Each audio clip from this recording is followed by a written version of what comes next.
Yo, what's up? Good morning everyone. Andito nga pala tayo ngayon sa munting farm namin at muling nagbabalik sa pangatlong vlog natin ng content manok. Ngayon, papakita ko nga pala sa inyo yung 6 months old namin na manok. Kayo nang ba i-rate nyo kung gaano sila kaganda? Kasi alam ko maganda naman talaga to eh. Bali, papakita ko nga pala sa inyo. Bali, nung una at pangalawang araw, ang mga pinakita ko sa inyo yung mga maliit, 3 months old to 4 months old. Ngayon 6 months to 7 months old. Tingnan nyo ito unang, sa pangatlong araw, unang manok. Let's see.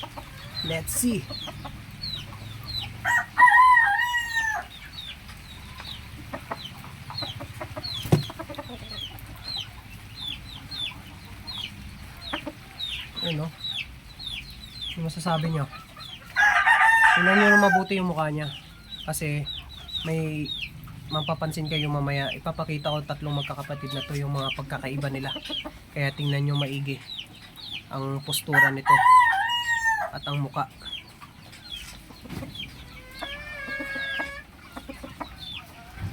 Yan o. 6 months to 7 months.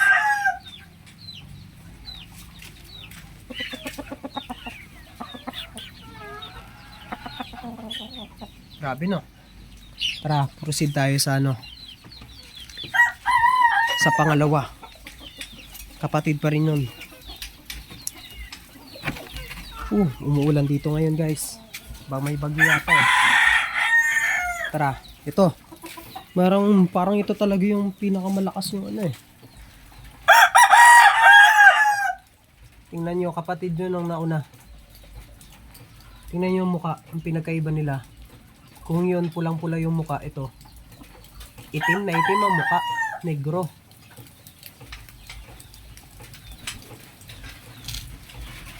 Tingnan nyo sasayawan ako niyan.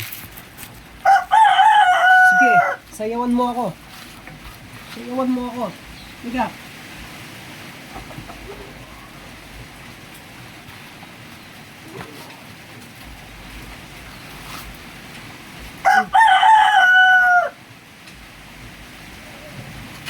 Yan guys Kung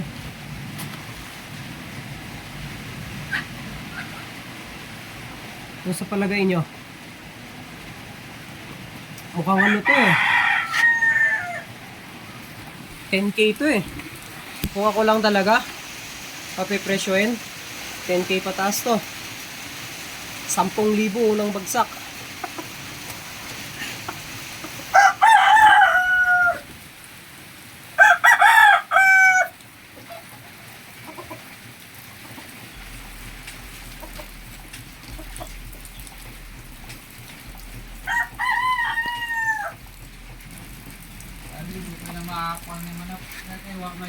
Ito nga pala ang pangatlo. Ang pangatlo. Ito naman tingnan nyo ang pinagkaiba niya sa dalawa. Yan takot kaso may takot pa sa tao Yan yung parang pinakmataas sa kanilang tatlo. Iba din yung muka. Napansin nyo yung palong ng dalawa? May pagkaparehas, magkaiba lang yung muka. Kasi yung isa na itim. Ito naman yung palong, iba naman sa dalawa. Tapos yung postura, tindig niya parang iba Pataas. Tayong-tayo. Yan